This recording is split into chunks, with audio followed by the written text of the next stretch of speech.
have dealt a substantial blow to the Met's reputation. The spokesman for his family claims that today's honour makes a mockery of attempts to rebuild confidence in the force.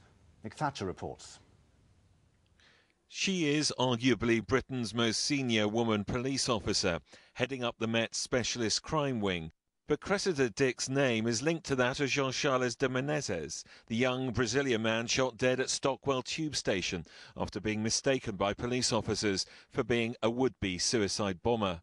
The Assistant Commissioner was overseeing the operation that resulted in his death nearly 5 years ago, and supporters of the Menezes family say they're disappointed she's now been honoured for distinguished service. Public confidence in the police needs to be earned, and this can only be done by demonstrably showing that there have been changes to police operations but also to police accountability. And we strongly feel that by bestowing medals and promotions to the officers that were involved in John Charles's killing makes a mockery of any real commitment to that process. Her actions on that day were scrutinised in great detail during an Old Bailey health and safety prosecution and at a public inquest. But in a rare move, the Old Bailey jury ruled against the Met, but said Miss Dick should be absolved of any personal culpability.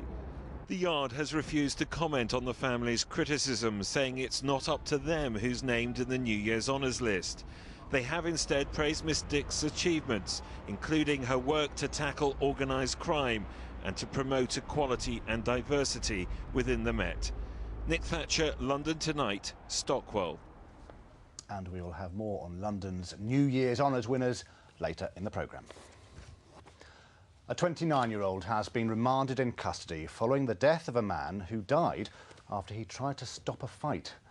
David Jocelyn intervened in a row in Chingford Mount Road on the 20th of December. He never regained consciousness after he was punched to the ground and died last Sunday. Barry Oliver from Chingford has been charged with manslaughter. Next tonight, they thought they'd actually improved the area. About 6 years ago, residents on a council estate in Basildon got together to buy and build a communal greenhouse where they could grow some fresh fruit and veg. But then they got a letter from the housing officer telling them to pull it all down because of health and safety fears. Here's Tom Barton. There's one place green-fingered Andre Lebris loves to work. Inside the greenhouse he shares with other residents in his communal garden in Basildon. It's never occurred to him to work on it. Yet it seems the fear of people falling off the greenhouse's roof has led the local housing association to demand the residents take it down.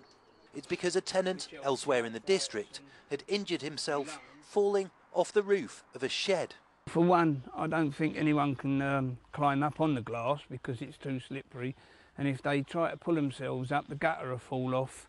Andre says growing fresh vegetables together as a group has helped community spirit.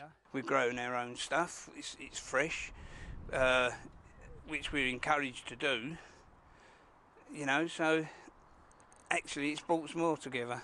Now the Housing Association have told you that actually they want you to take down the greenhouse. What do you make of that? Ludicrous. I think it's really ridiculous because it's not hurting no one, it's in nobody's way. It's been put over, as you can see behind me, in the far corner, and it's basically safe.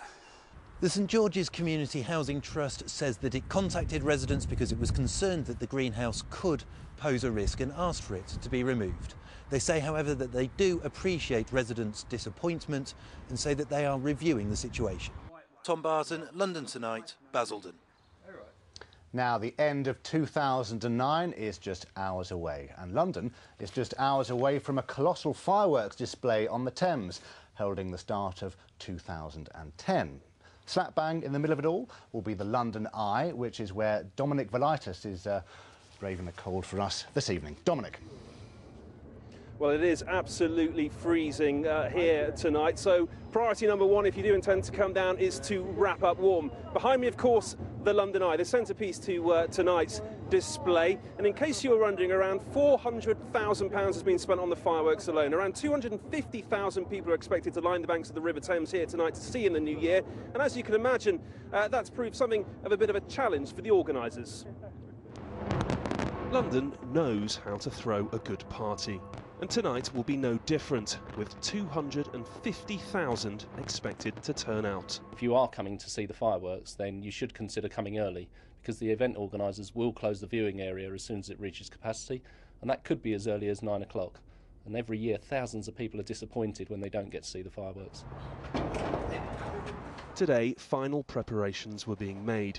It's a £1.5 million party that will be policed by 3,000 officers. With some tube stations and roads around Westminster closed, visitors are being advised to check with TfL before travelling. The good news, though, is that from 11:45 to 4:30 a.m, you won't have to pay.